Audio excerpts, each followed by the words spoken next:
بارک۔ اللہ رب العزت کے ہم پر ان گنت احسانات ہیں، ان میں سے ایک احسان تو یہ کہ اللہ رب العزت نے ہمیں انسان بنایا اور پھر ایمان عطا فرمایا۔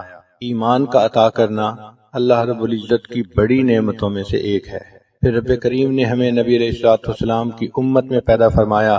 یہ وہ سعادت ہے جس کو حاصل کرنے کے لیے پہلی امتوں کے انبیاء دعائیں کرتے تھے۔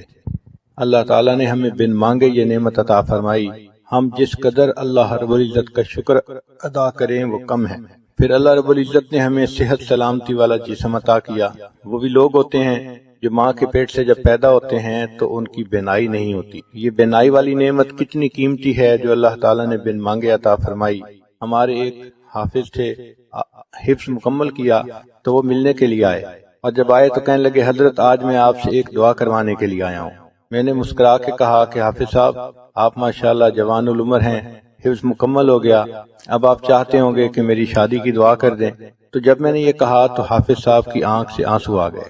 میں بھی بہت سیریس ہوا۔ میں نے پوچھا حافظ صاحب کیا ہوا؟ کہنے لگے حضرت دعا یہ کروانا چاہتا ہوں کہ جس ہستی کو میں اپنی ماں کہتا ہوں آج تک میں اس کا چہرہ نہیں دیکھ سکا، آپ میرے لیے دعا کر دیں کہ اللہ مجھے ایک مرتبہ بینائی دے دے، میں ماں کا چہرہ تو دیکھ سکوں۔ اس وقت احساس ہوا کہ اے کریم آقا، آپ نے ہمیں جو بینائی والی نعمت عطا فرمائی یہ کتنی قیمتی ہے، اور ہم اس نعمت کو مس یوز کرتے ہیں اور غیر محرم کے اوپر استعمال کرتے ہیں۔ کتنے لوگ ہیں جو ماں کے پیٹ سے پیدا ہوتے ہیں اور وہ بچے بہرے ہوتے ہیں، وہ سن نہیں سکتے، اشاروں میں باتیں کرتے ہیں، اور جو بچہ بچپن سے بہرا ہو عام طور پہ وہ گنگا بھی ہوتا ہے، چونکہ وہ سن نہیں سکتا تو اس کی ویکیبلری نہیں ہوتی، وہ بول بھی نہیں سکتا۔ اللہ رب العزت نے ہمیں سماعت بھی عطا فرمائی، ہم بات سنتے بھی ہیں، بات کرتے بھی ہیں۔ پھر دیکھیں انسان کے چہرے پر ناک ایک چھوٹا سا عضو ہے، لیکن اس ناک کے اندر اتنی خوبصورتی ہے کہ اس کے خوبصورت ہونے سے چہرہ خوبصورت ہوتا ہے اور اس کے بدصورت ہونے سے چہرہ بدصورت بن جاتا ہے۔ اللہ رب العزت نے یہ نعمت بھی ہمیں اچھی عطا فرمائی۔ پھر زبان کو دیکھیے، اللہ تعالیٰ نے ہم کلامی کی توفیق عطا فرمائی۔ ہم اپنی فیلنگز کو الفاظ کا جامہ پہنا سکتے ہیں، دوسرے سے بات کر سکتے ہیں۔ مجھے ایک مرتبہ ایک ایسے گھر میں جانے کا موقع ملا جہاں خامد گنگا تھا، بول نہیں سکتا تھا، اس کے 4 بچے تھے۔ تو میں ان کے گھر جا کے یہی سوچتا رہا کہ یہ 4 بچوں کا باپ ہے، اپنی بیوی سے اظہار محبت کرنا اس کو کتنا مشکل محسوس ہوتا ہوگا۔ ہم الفاظ کو کس طرح بنا سنوار کے کہہ دیتے ہیں دوسرے بندے کا دل خوش کرنے کے لیے، اور وہ اپنی بیوی سے صرف اشاروں سے باتیں کرتا تھا۔ اب دیکھیے یہ اللہ تعالیٰ کی ایک نعمت ہے جو اللہ نے عطا فرمائی تاکہ اس زبان کے ذریعے سے ہم قرآن پڑھیں اور اس زبان کے ذریعے سے ہم دین کی باتیں کریں۔ پھر اللہ رب العزت نے ہمیں ہونٹ عطا فرمائے۔ یہ ہونٹ دیکھنے میں چھوٹے سے ہوتے ہیں مگر ان کے اوپر انسان کی خوبصورتی کا انحصار ہوتا ہے۔ اگر ہونٹ بے ڈھنگے ہوں تو باوجود گورے رنگ کے اور باوجود اچھی خوبصورت شکل کے انسان خوبصورت نظر نہیں آتا۔ اگر انسان کے ہونٹ نہ ہوتے تو اس کے دانت یوں نظر آتے جیسا مردہ بکری کے دانت نظر آتے ہیں، انسان کی ساری خوبصورتی ختم ہو جاتی۔ چیز چھوٹی سی ہے مگر اہمیت دیکھیے کتنی ہے۔ اللہ رب العزت نے ہمیں ہاضمے کی نعمت عطا فرمائی، یہ بھی اللہ تعالیٰ کی نعمتوں میں سے ایک بڑی نعمت ہے۔ ایک آدمی کے پاس 100 بھینسیں تھیں لیکن وہ خود بھینس کا دودھ نہیں پی سکتا تھا، اس لیے کہ دودھ کے پینے سے اس کو ایک بیماری ہو جاتی تھی۔ کتنے لوگ ہیں جو لیکوڈ ڈائٹ پہ رہتے ہیں اور سالڈ چیز نہیں کھا سکتے۔ ایک مرتبہ ایک عورت نے مجھے فون کیا، حضرت میرے لیے دعا کریں، میرے معدے میں السر ہے، میں سارے مہمانوں کے لیے اچھے اچھے کھانے بناتی ہوں مگر پچھلے 7 سال سے میں صرف لیکوڈ پہ گزارا کر رہی ہوں، ایک لقمہ بھی میرے منہ میں نہیں گیا۔ ہمیں اللہ رب العزت نے ہاضمے کی صحیح نعمت عطا فرمائی، ہم اپنی خواہش کے مطابق کھاتے بھی ہیں پیتے بھی ہیں، ہمیں چاہیے کہ ہم اس پر بھی اللہ رب العزت کا شکر ادا کریں۔ پھر ہاتھوں کی نعمت اللہ نے عطا فرمائی، یہ کتنی بڑی نعمت ہے جس سے کہ ہم دنیا کے سارے کام کرتے ہیں۔ ایک مرتبہ حرم شریف میں نے ایک بندے کو دیکھا، اس کے دونوں بازو کندھوں سے کٹے ہوئے تھے، تو وہ آگے ہی صف میں بیٹھا ہوا تھا نماز پڑھنے کے لیے۔ عجیب بات کہ میں یہی سوچتا رہا یا اللہ اس کے دونوں بازو ہی نہیں ہیں، یہ اپنے کپڑے کیسے پہنتا ہوگا، یہ اگر واش روم جاتا ہوگا تو اپنی طہارت کیسے کرتا ہوگا، اللہ جب یہ سوتا ہوگا تو یہ رات کو اپنی رضائی کمبل کو کیسے سیدھا کرتا ہوگا۔ اس کے دونوں ہاتھ نہیں تھے۔ اس دن ایسی عجیب کیفیت ہوئی کہ میں بہت دیر اس بات پہ روتا رہا کہ اللہ آپ نے ہمیں یہ نعمتیں دی کاش کہ ان نعمتوں کو ہم آپ کی تعمیل میں استعمال کر سکتے۔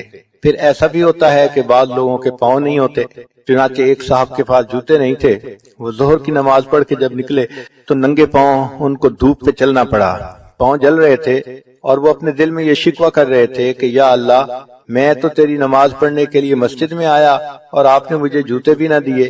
ابھی ان کے دل میں یہ شکوے کی کیفیت تھی کہ انہوں نے دیکھا ایک نوجوان آ رہا ہے اور اس کے پاؤں ٹھیک نہیں ہے، وہ بیساکھیوں کے بل چل کے آ رہا ہے، تو ان کے دل پہ چوٹ پڑی اور انہوں نے یہ دعا مانگی کہ یا اللہ، میں تو جوتے کی وجہ سے رو رہا تھا اور یہ شخص تو اپنی ٹانگوں سے ہی محروم ہے، کم از کم آپ نے مجھے ٹانگیں تو دیں۔ تو ہم اس چیز کا احساس نہیں کرتے اللہ نے ہمیں کتنی نعمتوں سے نوازا ہے۔ چنانچہ ایک شاکر انسان کو چاہیے کہ اللہ رب العزت کی ان تمام نعمتوں کا شکر ادا کرے، ان اعضاء کو اللہ تعالیٰ کی فرما برداری میں استعمال کرے، شریعت کے مطابق اپنی زندگی بنائے۔ اللہ تعالیٰ عورت سے چاہتے ہیں کہ یہ اپنے فرض ادا کرے، اپنے خاوند کو خوش رکھے، بچوں کی تربیت کرے، اور یہ اللہ تعالیٰ کی شکر گزار بندی بنے، اپنی عزت و ناموس کی حفاظت کرے۔ رب کریم نے فرشتوں کو پیدا کیا، ان کو عقل تو دی مگر شہوت نہیں دی۔ اللہ تعالیٰ نے جانوروں کو پیدا کیا، ان کو شہوت دی مگر عقل نہیں دی۔ انسان کو اللہ نے پیدا کیا، اس کو شہوت بھی دی، عقل بھی دی، مگر کام یہ دیا کہ تم اپنی عقل کی وجہ سے اپنی شہوت کو کنٹرول میں رکھو۔ چنانچہ ہر انسان کو اور ہر جاندار کو اللہ تعالیٰ نے حفاظت کے لیے کچھ نہ کچھ عطا کیا ہے۔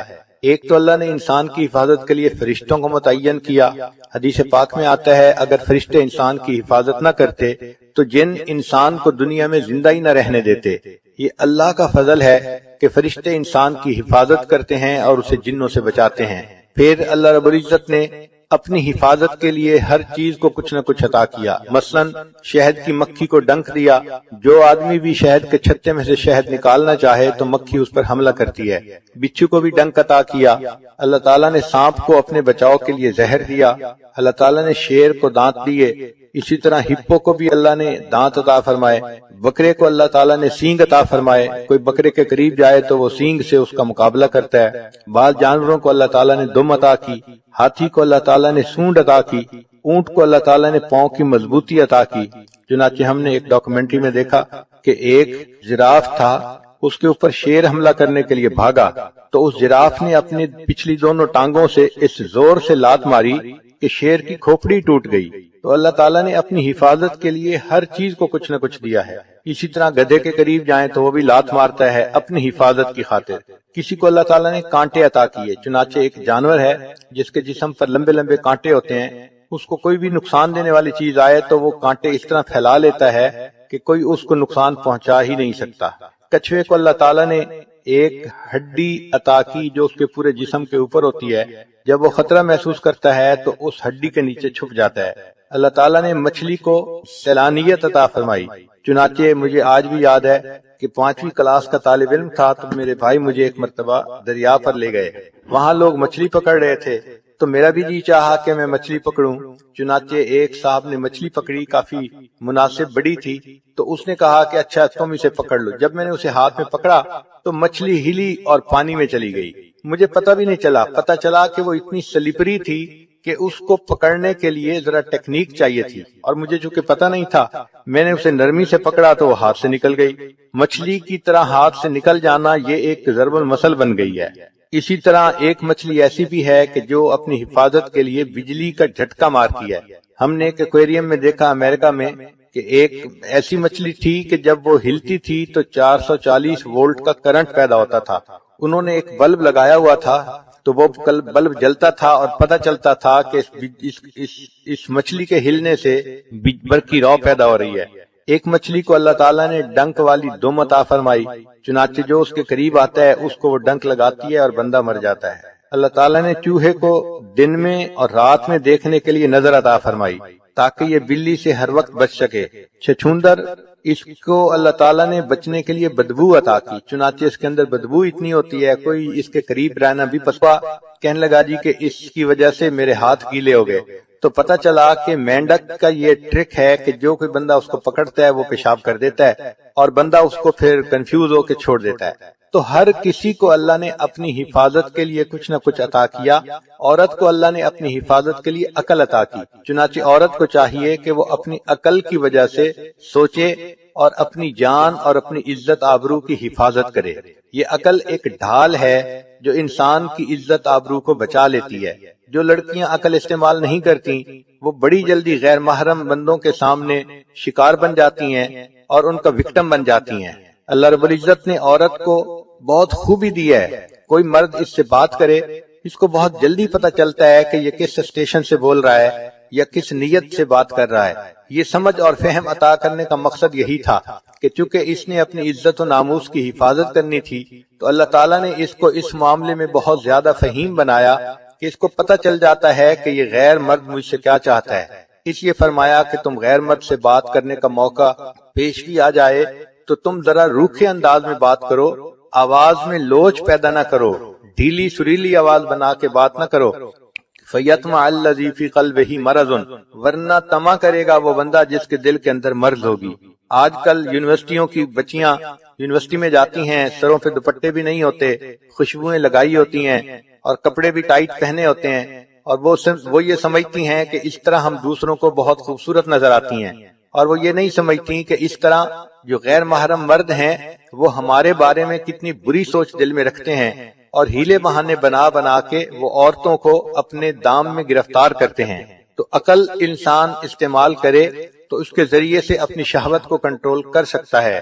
رب کریم نے انسان کو یہ نعمت عطا فرمائی تاکہ اس کی وجہ سے اس کی عزت و آبرو کی حفاظت رہے۔ لہذا اب کوئی مرد گناہ کی دعوت کس طرح سے دے، مسکرا مسکرا کے دے یا میسیجز لکھے یا باتیں کرے، تو ایسی کسی چیز کی طرف التفات ہی نہیں کرنا چاہیے۔ آرزوئیں خون ہوں یا حسرتیں پامال ہوں، اب تو اس دل کو تیرے قابل بنانا ہے مجھے۔ دعا مانگنی چاہیے کہ اللہ تعالیٰ جان، عزت، آبرو کی حفاظت کرنے میں مدد فرمائے۔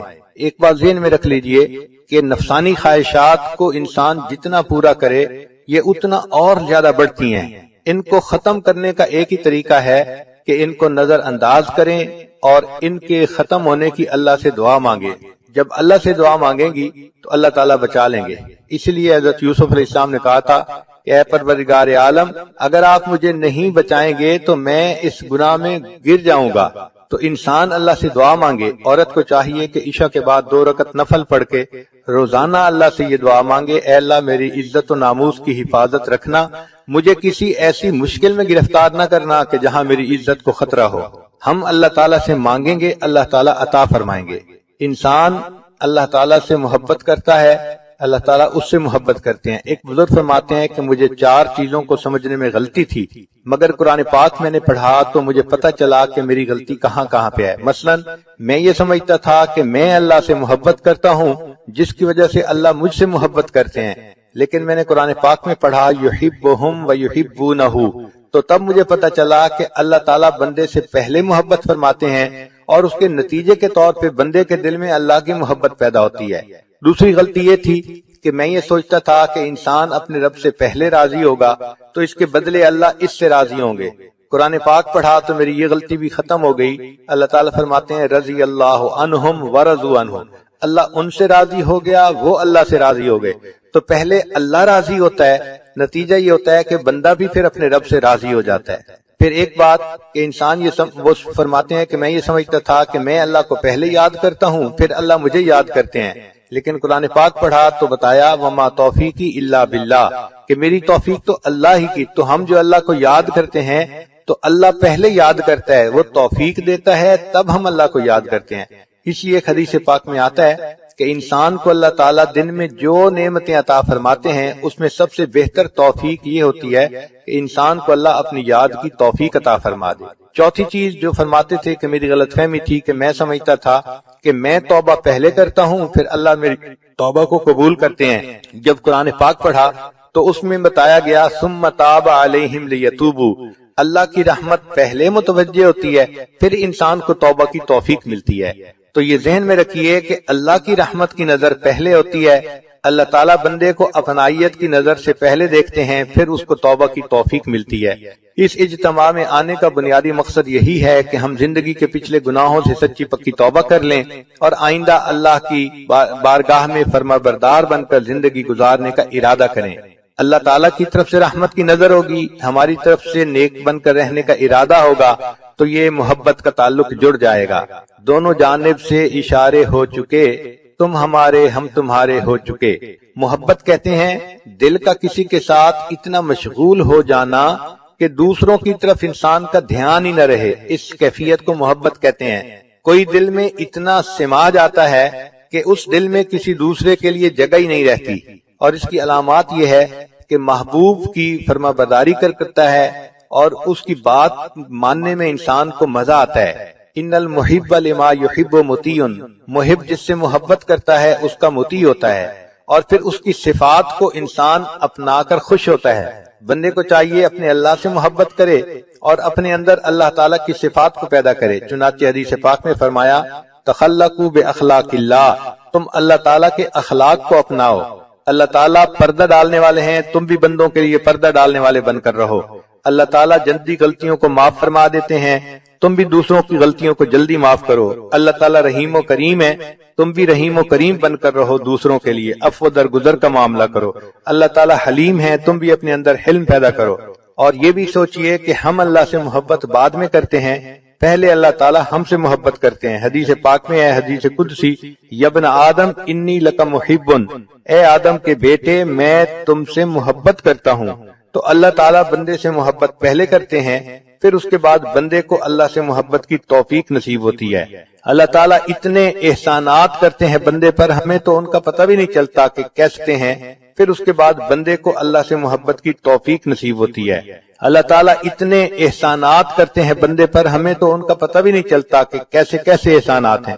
مثال کے طور پہ اللہ تعالیٰ بندے کے رازق ہیں، تو اللہ تعالیٰ وقت کے ساتھ ساتھ بندے کے رزق کے دروازے بڑھاتے چلے جاتے ہیں۔ ایک علمی نکتہ ہے، بچیاں اس پوائنٹ کو نوٹ کریں کہ دیکھیں جب بچہ اس دنیا میں پیدا ہونا ہوتا ہے تو ماں کے پیٹ میں اس کے رزق کا ایک دروازہ ہوتا ہے، وہ ایک تعلق جو ماں کے جسم کے ساتھ بچے کے جسم کا ہے، وہ ایک آنت ہوتی ہے جس کے ذریعے سے خون اس بچے کو مل رہا ہوتا ہے، غذا مل رہی ہوتی ہے، اور بچہ اسی کے ذریعے سے ماں کے پیٹ میں پل رہا ہوتا ہے۔ تو گویا ماں کے پیٹ میں انسان کے لیے رزق کا ایک دروازہ تھا، پھر جب وہ بچہ اس دنیا میں پیدا ہو گیا، اب اللہ تعالیٰ نے دو دروازے بنا دیے، ماں کے سینے میں دو پستان بنا دیے۔ پہلے ایک جگہ سے رزق ملتا تھا، اب دو جگہ سے رزق ملنا شروع ہو گیا اس دنیا میں آنے کے بعد۔ پھر بچہ تھا، ماں کا دودھ پیتا تھا، جب بچہ بڑا ہو گیا اور ماں کے دودھ کے علاوہ اب باقی چیزیں کھانے لگ گیا، اللہ تعالیٰ نے اس کے لیے رزق کے چار دروازے کھول دیے۔ ایک دروازہ لحمیات کا یعنی گوشت کا، ایک اجناس کا یعنی گندم روٹی چاول وغیرہ کا، اور ایک مشروبات کا کہ اللہ تعالیٰ نے انسان کے لیے وہ بھی اسرا، اور ایک ثمرات کا یعنی پھلوں کا۔ تو یہ چار طرح کا رزق انسان کو جوانی میں ملتا ہے۔ ماں کے پیٹ میں ایک راستہ تھا، جب پیدا ہوا اور بچہ تھا تو سینے سے دو راستے بن گئے، پھر جب بڑا ہوا تو اللہ نے چار راستے بنا دیے، اور اگر یہ نیکی کی زندگی گزار کے اس دنیا سے جائے گا تو جنت کے 8 دروازے کھلیں گے، یعنی 8 راستے رزق کے جنت میں اس کو مل جائیں گے۔ تو دیکھیے وقت کے ساتھ ساتھ اللہ تعالیٰ کس قدر اپنی نعمتیں اس بندے پر بڑھاتے چلے جاتے ہیں۔ بندے کو چاہیے کہ اپنے اللہ کا فرما بردار بن کر زندگی گزارے۔ اللہ تعالیٰ بہت رحیم و کریم ہے، وہ بندے کو اپنی نعمتوں میں خوش دیکھنا چاہتے ہیں، اپنے بندے کو محروم دیکھنا پسند نہیں کرتے۔ امام غزالی رحمۃ اللہ علیہ نے لکھا ہے کہ جب بندہ کوئی گناہ کرتا ہے تو اللہ تعالیٰ کی زمین چیختی ہے اور پکارتی ہے کہ اے اللہ اگر آپ مجھے اجازت دیں تو میں اس بندے کو نگل جاؤں۔ اللہ تعالیٰ فرماتے ہیں اگر تم نے میرے بندے کو پیدا کیا ہے تو تم اس کو پکڑ لو، اور اگر میں نے پیدا کیا ہے تو میرے اور اس بندے کے درمیان دخل مت دو۔ ان اتانی نہارن قبلتہ، اگر یہ بندہ دن میں میرے پاس توبہ کے لیے آئے گا میں اس کو قبول کر لوں گا، وَإِنْ أَتَانِي لَيْلًا قَبِلْتُهُ، اور اگر یہ میرے پاس رات میں آئے گا توبہ کرنے تب بھی میں قبول کر لوں گا۔ لَوَجَدُ اللَّهَ تَوَّابًا رَحِيمًا، یہ اپنے رب کو تواب اور رحیم پائے گا۔ تو اللہ تعالیٰ بندے کو عذاب دینا پسند نہیں فرماتے، صرف اس وقت عذاب دیتے ہیں جب بندہ سرکشی کرتا ہے۔ قرآن مجید میں اللہ تعالیٰ فرماتے ہیں بلا من کسب سیئۃ واحاطت بہ خطیئتہ فاولئک اصحاب النار، جس کسی نے گناہ کیا اور اس کی خطاؤں نے اس کا احاطہ کر لیا۔ اس کا مطلب یہ ہے کہ چھوٹی موٹی غلطی پہ اللہ تعالیٰ بندے کو رسوا نہیں کرتے۔ جب بندہ غلطیوں میں گھیر جاتا ہے اور 24 گھنٹے وہ غلطیوں ہی کے جو ہے نا اعمال کرتا رہتا ہے، اللہ فرماتے ہیں فَأُولَئِكَ أَصْحَابُ النَّارِ، یہ ہیں آگ میں جلنے والے لوگ۔ چنانچہ ہمیں چاہیے کہ ہم دنیا میں اپنے گناہوں کی اللہ تعالیٰ سے معافی مانگ لیں۔ قیامت کا دن ایسا دن ہوگا کہ جب ماں بھی کوئی ایک نیکی نہیں دے گی۔ ایک حدیث پاک ذرا توجہ کے ساتھ سنیے۔ قیامت کے دن ایک بندہ ہوگا جس کو اللہ کے سامنے پیش کیا جائے گا، اور اس کے نام اعمال میں نیکیاں بھی ہوں گی، گناہ بھی ہوں گے، مگر اس کی ایک نیکی کم ہوگی، ایک گناہ زیادہ ہوگا۔ رب کریم فرمائیں گے اے میرے بندے، اگر تیرے پاس ایک نیکی اور ہوتی تو تیری نیکیاں اور گناہ برابر ہو جاتے، پھر میں اپنی رحمت سے تمہیں جنت بھیج دیتا۔ اب چونکہ تمہاری ایک نیکی کم ہے، لہذا تم ایک نیکی کہیں سے لے کر آؤ۔ وہ بچہ، وہ نوجوان بڑے خوشی خوشی اپنے ماں باپ کی طرف جائے گا، اپنی ماں سے نیکی مانگے گا۔ ماں کہے گی کہ نہیں، میں نیکی ایک بھی نہیں دے سکتی۔ وہ بچہ کہے گا کہ دیکھیں میں جہنم میں چلا جاؤں گا، میرے اوپر رحم کھائیے، اور آپ کے پاس تو نیکیاں زیادہ ہیں۔ ماں کہے گی اگرچہ نیکیاں زیادہ ہیں لیکن میں تمہیں اس وقت ایک نیکی بھی نہیں دے سکتی۔ پھر وہ بندہ اپنی بیوی سے نیکی مانگے گا، بیوی بھی انکار کر دے گی۔ پھر اپنے بھائی سے مانگے گا، وہ بھی انکار کر دے گا۔ یوم یفر المرء من اخیہ وامہ وابیہ وصاحبتہ وبنیہ، بیٹا بھی انکار کر دے گا۔ جب سب لوگ انکار کر دیں گے تو وہ بڑا ہی مایوس ہوگا کہ اتنے میرے لوڈ ون تھے اور آج ان کے پاس نیکیاں زیادہ بھی ہیں، یہ مجھے ایک نیکی دینے کے لیے تیار نہیں ہے۔ اتنے میں اس کو ایک بندہ ملے گا، وہ پوچھے گا تم کیوں رو رہے ہو؟ یہ کہے گا ایک نیکی کم ہے، اس وجہ سے میں رو رہا ہوں اور مجھے کوئی نہیں دے رہا۔ وہ کہے گا اچھا مجھ سے ایک نیکی لے لو۔ تو جب وہ نیکی دینے کے لیے تیار ہو جائے گا تو قیامت میں اعلان کیا جائے گا کہ ایک بندے نے اس کو ایک نیکی دے دی، جس کی وجہ سے نیکی اور گناہ برابر ہو گئے، اور اللہ نے اپنی رحمت سے اس کے لیے جنت کا فیصلہ کر دیا۔ جب یہ اعلان ہوگا، اللہ تعالیٰ پوچھیں گے اے جبریل یہ کیا معاملہ ہے، کیسا اعلان ہے؟ جبریل علیہ السلام کہیں گے اللہ آپ کے ایک بندے نے اپنی ایک نیکی دوسرے کو دے دی۔ اللہ تعالیٰ اس نیکی دینے والے کو بلائیں گے اور فرمائیں گے کہ تو کیسا سخی ہے کہ آج کے دن تو نیکی دوسرے کو دے رہا ہے؟ وہ کہے گا یا اللہ میرے نام اعمال میں ایک ہی نیکی تھی اور کوئی تھا ہی نہیں، اور میں نے تو جہنم جانا ہی تھا، میں نے سوچا میں تو جا ہی رہا ہوں، چلو میری نیکی دینے سے یہ بچ جاتا ہے تو میں اس کو بچا لوں۔ اللہ فرمائیں گے اچھا اگر تو نے اپنی سخاوت دکھائی تو میں اس بات کا زیادہ مستحق ہوں کہ میں اپنی سخاوت دکھاؤں، مجھ جیسا سخی کوئی نہیں، چلو میں نے تمہیں بھی جنت عطا فرما دی اور اس بندے کو بھی جنت عطا فرما دی۔ رب کریم تو اتنے مہربان ہے کہ بندے کے لیے بخشش کے بہانے ڈھونڈتے ہیں۔ چنانچہ ہمیں چاہیے کہ ہم اللہ تعالیٰ کو اپنا دوست بنائیں۔ جو قرآن مجید کی آیت پڑھی ہے واللہ ولی المؤمنین، اللہ دوست ہیں ایمان والوں کے۔ مفسرین نے ولی کے کچھ معنی لکھے ہیں۔ ولی کا ایک معنی ہوتا ہے دوست، ایک ہوتا ہے نگران، ایک ہوتا ہے کارساز، اور ایک ہوتا ہے مددگار، ایک ہوتا ہے ساتھی، اور ایک ہوتا ہے وارث۔ ایک ولی کے اتنے معنی ہیں۔ گویا جو اللہ کو اپنا ولی بنائے گا تو وہ دوست بھی اللہ کو بنائے گا، مددگار بھی، ساتھی بھی، وارث بھی۔ ہم اگر اللہ کو اپنا ولی بنا لیں گے تو اللہ تعالیٰ پھر ہمارے مشکلات کو آسان بھی فرما دیں گے۔ دوست اپنے دوست کی مشکلات کا خیال رکھتا ہے۔ کہتے ہیں کہ ایک ہاتھی نشین تھا اور اس نے کسی غریب کے ساتھ دوستی کر لی، تو غریب نے کہا کہ نہیں میں آپ سے دوستی نہیں کر سکتا۔ ہاتھی نشین نے پوچھا کیوں نہیں کر سکتا؟ اس نے کہا کہ اس لیے کہ میرا گھر چھوٹا سا ہے، تو ہاتھی پہ چڑھ کے آئے گا تو میرے گھر میں تو داخل بھی نہیں ہو سکتا۔ تو ہاتھی نشین نے مسکرا کے کہا سنو میں جس کو اپنا دوست بناتا ہوں پھر اس کا مکان اونچا بھی بنوا دیا کرتا ہوں تاکہ میرا ہاتھی وہاں جا سکے۔ تو اللہ تعالیٰ کو جب بندہ دوست بناتا ہے، اللہ تعالیٰ اس بندے کے دنیا آخرت کے کاموں کو سنوار دیتے ہیں۔ اللہ تعالیٰ ہی اس بات کا مستحق ہے کہ ہم اس کو اپنا دوست بنائیں۔ نوجوان بچیاں یہ بات ذہن میں بٹھا لیں، ان کے ذہنوں میں یہ ہوتا ہے میرا کوئی دوست نہیں، میں اکیلی ہوں، میں تنہا ہوں، میں مس کرتی ہوں۔ بھئی دیکھیے اللہ کو دوست بنائیے، جب اللہ کو دوست بنائیں گی تو پھر کسی کو مس کرنے کی ضرورت بھی نہیں ہوگی۔ ہوا معکم اینما کنتم، وہ پروردگار تمہارے ساتھ ہوگا تم جہاں کہیں بھی ہوگے۔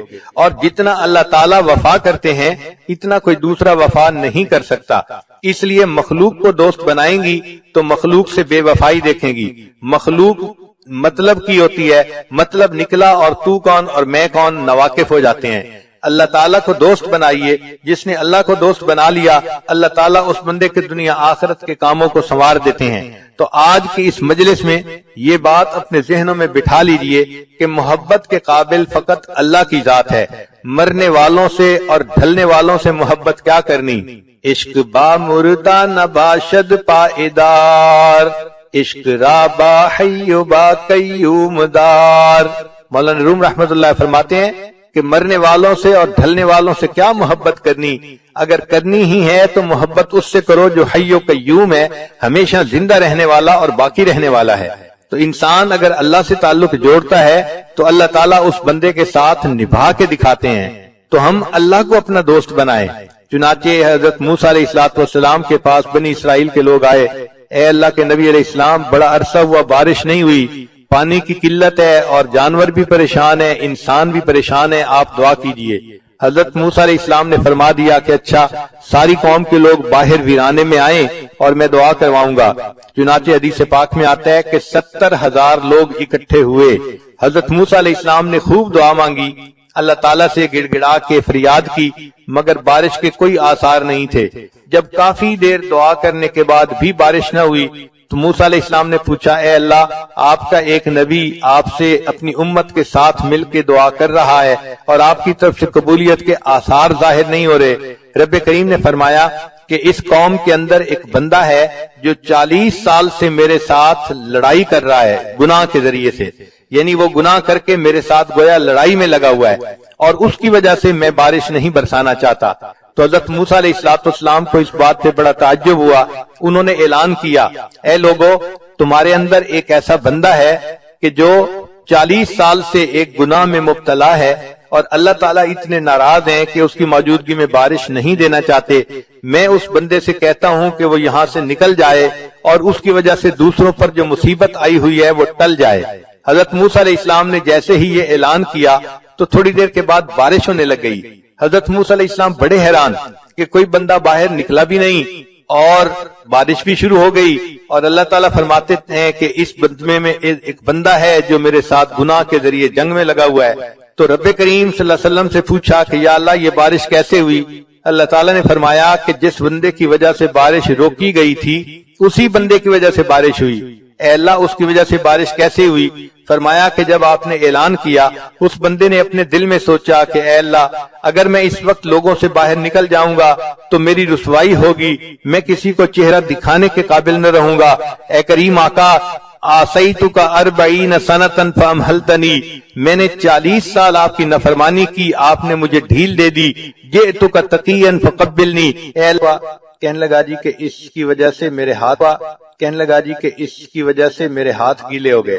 تو پتہ چلا کہ مینڈک پا، کہنے لگا جی کہ اس کی وجہ سے میرے ہاتھ پا، کہنے لگا جی کہ اس کی وجہ پا، کہنے لگا جی کہ اس کی وجہ سے میرے ہاتھ پا، کہنے لگا جی کہ اس کی وجہ سے میرے ہاتھ پا، کہنے لگا جی کہ اس کی وجہ پا، کہنے لگا جی کہ اس کی وجہ سے میرے پا، کہنے لگا جی کہ اس کی وجہ پا، کہنے لگا جی کہ اس کی وجہ سے میرے ہاتھ پا، کہنے لگا جی کہ اس کی وجہ سے میرے ہاتھ گیلے ہو گئے۔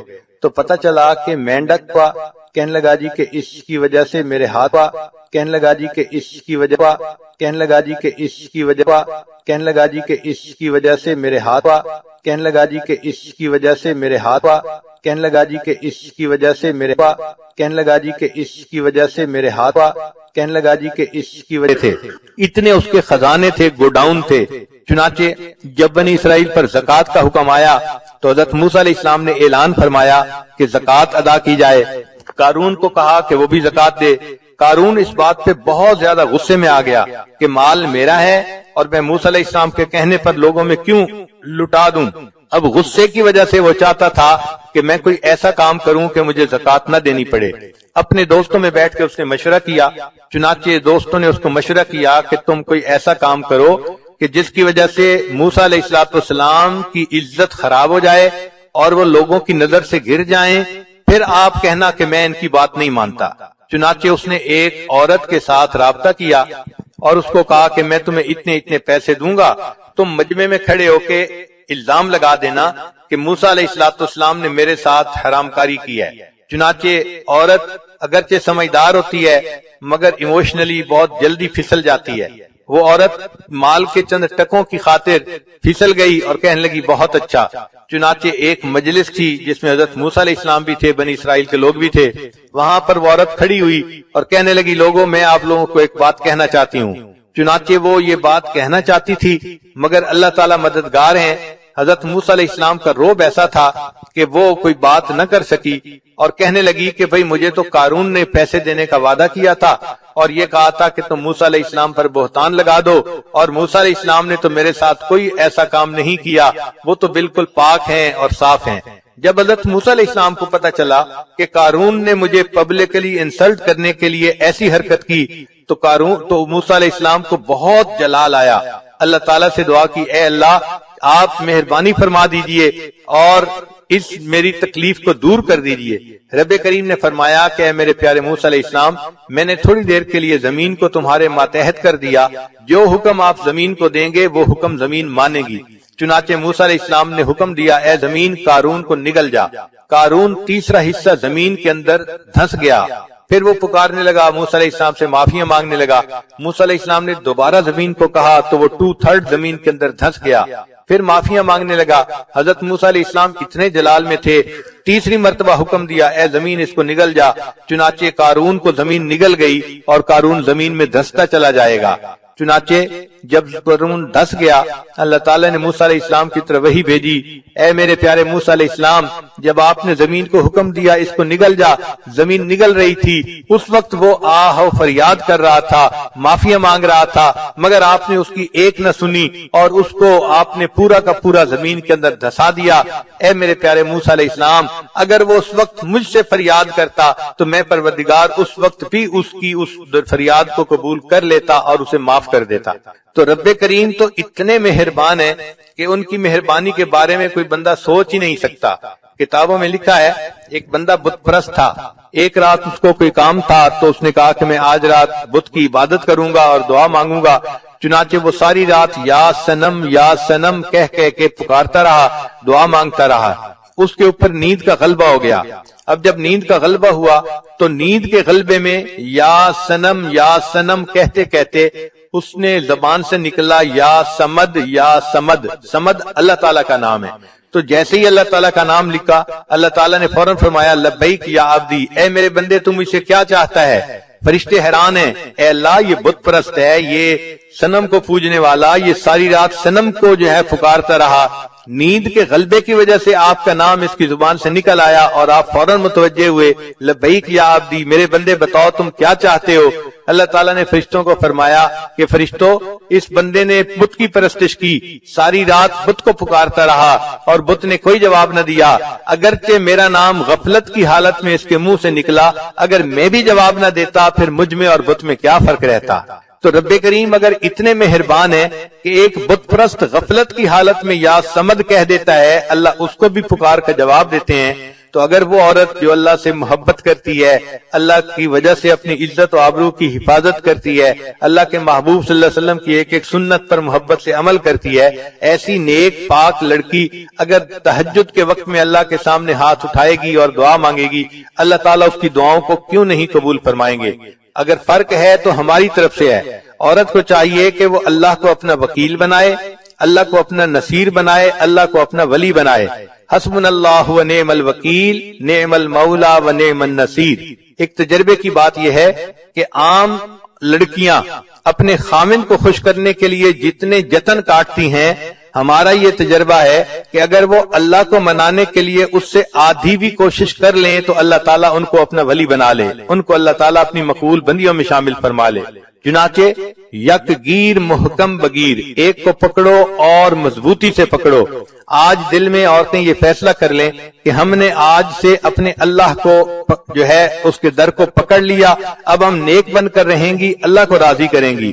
دل و من لئی تیری بن گئی، اے اللہ میں نے دل سے یہ مان لیا کہ میں تیری بن گئی، کیونکہ میں نے دنیا کی بے وفائیوں کو دیکھ لیا، دنیا والوں کی بے وفائیوں کو دیکھ لیا، اب میں صرف آپ ہی کی طرف رجوع کرتی ہوں. میرے آقا آپ ہی ہیں، میرے مالک، میرے خالق، میرے رازق آپ ہی ہیں، میں آپ ہی سے محبت کرتی ہوں اور اپنی ہر مصیبت میں آپ ہی کو مدد کے لیے پکارتی ہوں۔ جب ایک اللہ سے تعلق جوڑیں گی پھر دیکھنا کہ اللہ تعالیٰ کیسے کیسے اپنے بندوں سے نبھاتے ہیں اور ان کے لیے معاملات کو سیدھا کر دیتے ہیں۔ قرآن مجید میں ایک جگہ تذکرہ ہے کہ فرعون کی بیوی تھی آسیہ بنت مزاحم۔ ایک مرتبہ فرعون کو پتہ چلا کہ یہ موسیٰ علیہ السلام پر ایمان لے آئی تو وہ بہت خفا ہوا اور اس نے اپنی بیوی کو اپنے گھر سے نکال دیا۔ اب بیوی کو گھر سے نکال دینا یہ کوئی چھوٹی سزا نہیں ہوتی، اس عورت کی تو ایک دفعہ زندگی ہی تاریک ہو جاتی ہے۔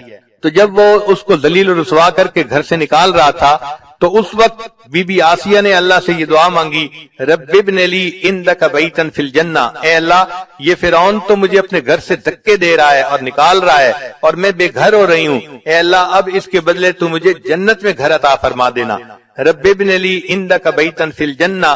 تو جب اس نے یہ دعا مانگی اللہ تعالیٰ نے دعا کو بھی قبول کر لیا اور اس کا تذکرہ قرآن مجید میں بھی کر دیا۔ آج بھی عورتیں یہ آیات پڑھتی ہیں قرآن پاک میں کہ ایک بندی نے دعا مانگی تھی، اللہ نے اس کو اس کے بدلے جنت میں گھر کا وعدہ فرما دیا تھا۔ تو دیکھیں اللہ تعالیٰ اپنی بندیوں کی فریادوں کو کیسے سنتے ہیں اور اس کو کیسے پورا کرتے ہیں۔ ایک اور خاتون تھی جو نبی علیہ السلام کی صحابیہ تھی، ان کا نام تھا خولہ بنت ثعلبہ۔ یہ بڑھاپے کی عمر کو پہنچ گئی تھیں اور بڑھاپے کی عمر میں مرد جو ہے وہ بہت غصے میں جلدی آ جاتا ہے اور بات بات پہ غصہ کرتا ہے، حتیٰ کہ ہوا کو بھی گالیاں نکالتا ہے۔ چنانچہ کوئی بات ہوئی تو خاوند نے غصے میں اس کو کہہ دیا کہ تو میرے لیے اس طرح ہے جیسے میری ماں ہوتی ہے۔ اب اس زمانے میں جب کسی کو یہ الفاظ کہہ دیے جاتے تھے تو عورت حرام ہو جاتی تھی اپنے خاوند پر ان الفاظ کے کہنے سے۔ چنانچہ جب اس نے یہ الفاظ کہہ دیے تو خولہ بنت ثعلبہ پریشان ہو گئی کہ میرے خاوند نے تو مجھے طلاق دے دی۔ اس نے سوچا چلو میں جاتی ہوں اور جا کر ہائی کورٹ میں اپیل کرتی ہوں۔ وہ نبی علیہ السلام کی خدمت میں حاضر ہوئی اور عرض کیا کہ اے اللہ کے حبیب صلی اللہ علیہ وسلم میں اپنے خاوند سے محبت کرتی ہوں، خاوند مجھ سے محبت کرتا ہے، پتہ نہیں اس کو کیا ہوا، غصے میں آ کے اس نے مجھے یہ کہہ دیا کہ تو میرے لیے میری ماں کی مانند ہے۔ تو اب بتائیں کہ کیا میں اس کے لیے حرام ہو چکی ہوں یا نہیں؟ نبی علیہ السلام نے فرمایا کہ ہاں جو اوپر توریت کے احکام آ رہے ہیں ان کے حساب سے تم اس پر حرام ہو چکی ہو۔ وہ چاہتی تھی کہ نبی علیہ السلام اس کو ویو آف کر دیں اور بتا دیں کہ نہیں تم حرام نہیں ہوئی۔ اس نے دوبارہ کہا اے اللہ کے حبیب صلی اللہ علیہ وسلم اب میں بوڑھی ہو گئی ہوں، اگر وہ مجھے طلاق دے گا تو کوئی بندہ مجھ سے شادی کرنا بھی پسند نہیں کرے گا اور پھر میرے بچے ہیں، میں ان بچوں کو کہاں لے کے جاؤں گی؟ اگر خاوند کے پاس چھوڑوں تو بچے بگڑ جائیں گے، اپنے پاس رکھوں تو میں بچوں کو سپورٹ نہیں کر سکتی۔ اے اللہ کے حبیب صلی اللہ علیہ وسلم میرا کیا بنے گا، میں کیسے زندگی گزاروں گی؟ اس نے جب 2-3 دفعہ انسسٹ کیا تو اللہ کے حبیب صلی اللہ علیہ وسلم نے اسے صاف کہہ دیا کہ اب تم اپنے خاوند کے لیے حرام ہو چکی ہو، اس لیے اب تم اس کے ساتھ دوبارہ نہیں جڑ سکتی۔ جب نبی علیہ السلام نے بھی جواب دے دیا اس وقت خولہ بنت ثعلبہ نے دل میں سوچا کہ ہائی کورٹ کا فیصلہ بھی میرے خلاف آ گیا ہے، اب مجھے سپریم کورٹ کی طرف رجوع کرنا پڑے گا۔ لہذا وہیں صحن میں کھڑے کھڑے عائشہ صدیقہ لانا فرماتی ہیں اس نے اللہ کو پکارنا شروع کر دیا، اے پروردگار میں بوڑھی ہوں، نہ میرے پاس جوانی رہی نہ حسن رہا، کوئی مجھ سے شادی کرنے والا نہیں، اگر اس نے مجھے طلاق دے دی میرے چھوٹے چھوٹے بچے ہیں، اے اللہ ان بچوں کو کون سپورٹ کرے گا؟ اور اگر وہ بچے میں اس کو دے دوں تو بچے بگڑ جائیں گے، ان کو ماں کی محبت نہیں ملے گی، اے اللہ میں اپنا غم کس کو بیان کروں، تو میری مدد فرما۔ عائشہ صدیقہ لانا فرماتی ہیں وہ ابھی اپنے رب سے یہ مناجات کر رہی تھی کہ نبی علیہ الصلوۃ والسلام کے اوپر وحی کے آثار شروع ہو گئے۔ میں نے اس بوڑھی عورت کو چپ کروایا، چپ کرو، نبی علیہ السلام پر وحی اتر رہی ہے۔ وہ تھوڑی دیر چپ ہوئی، نبی علیہ الصلوۃ والسلام نے فرمایا اللہ نے قرآن جو ہے نا وہ اتار دیا، فرمایا قد سمع اللہ قول التی تجادلک فی زوجہا وتشتکی الی اللہ، اللہ نے اس بڑھیا کی فریاد کو سن لیا، وہ اپنے اللہ کو پکار رہی تھی۔ سوچنے کی بات ہے عورت اگر اللہ سے اپنا دل لگاتی ہے اور ایسے مشکل وقت میں اللہ کو پکارتی ہے، اللہ اتنے کریم ہیں اس کی پکار کو بھی سنتے ہیں اور قرآن پاک کا اس کو حصہ بھی بنا دیتے ہیں۔ لہذا